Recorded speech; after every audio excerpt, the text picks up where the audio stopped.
So next question up is IaaS lead generation best practices, infrastructure as a service lead generation best practices.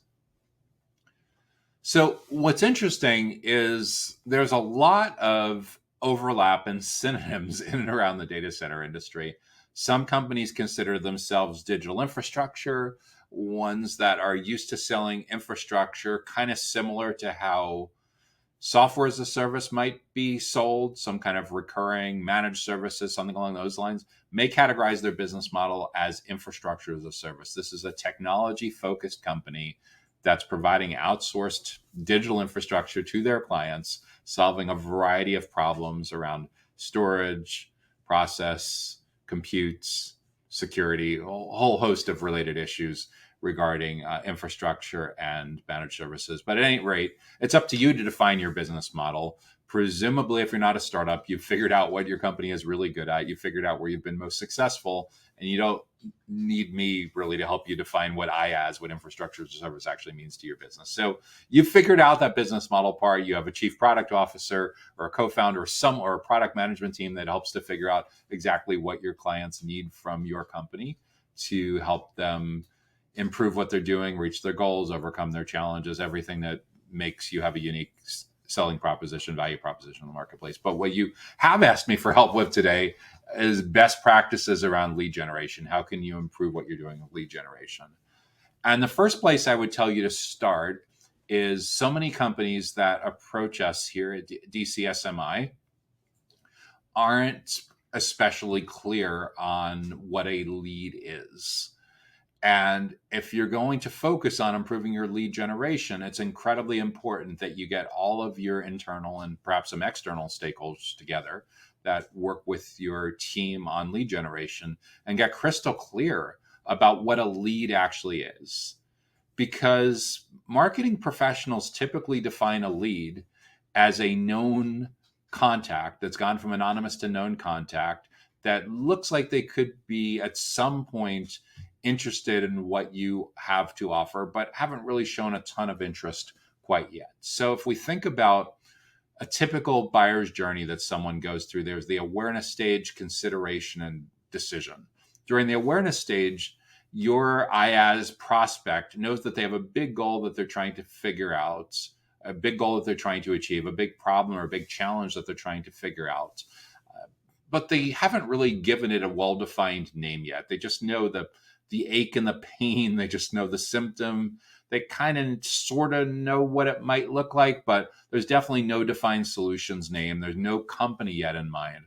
They're just out looking for information on social media. They're out looking for information on search. Maybe they're watching webinars, watching podcasts, reading ebooks, reading blog posts, asking questions on some communities and groups and stuff like that.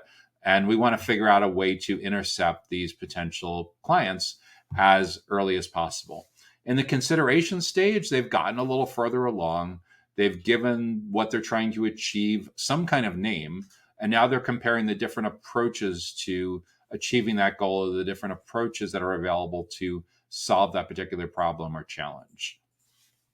Once they've figured that out, then and only then are they typically ready to look at specific companies in the decision stage.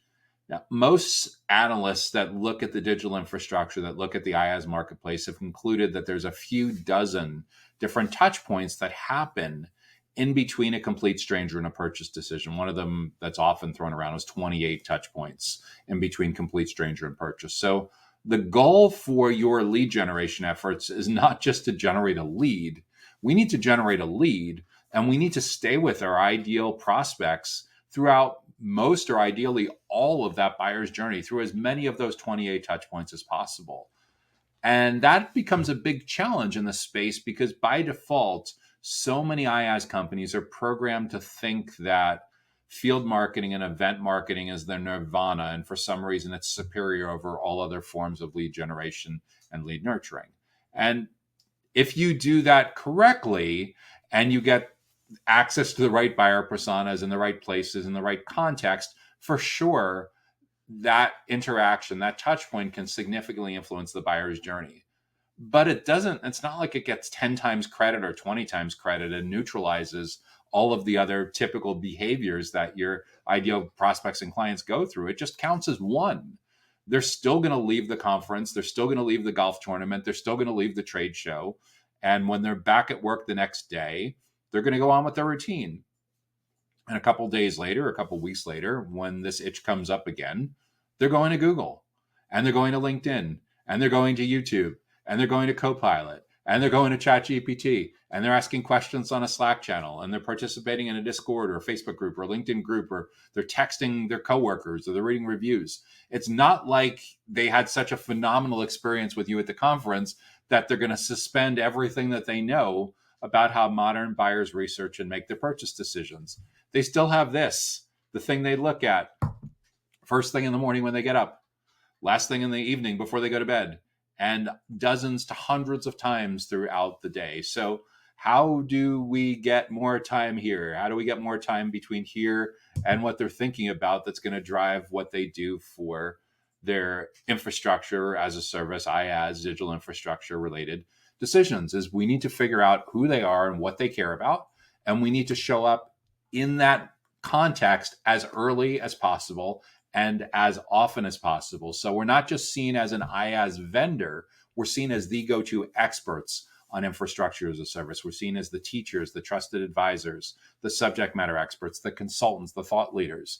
So it's kind of like you need to give your sales team, your whole client-facing team, a makeover, a repositioning, a rebrand, so that they no longer show up as a vendor, so that they show up as this elite Big Four like consulting entity. The Big Four, what do I mean by that? Like PwC, EY, Deloitte, KPMG, the best of the best when it comes to technology related consulting, so that they have this, your prospects and your clients have this world-class experience that addresses their biggest goals, that helps them navigate their biggest challenges, that makes them want to spend time with your team.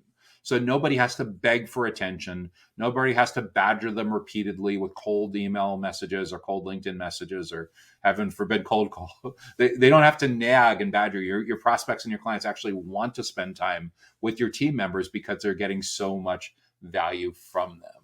So when it comes to those lead generation best practices, we need to figure out a way at the intersection of where each buyer is in their journey and who they are to consistently be generating leads, to converting in the anonymous stranger to a known lead, to reconverting them as they move further and further along in the buyer's journey, because you know, you've seen the pattern recognition, you know what comes second and third and fourth all the way to step 28.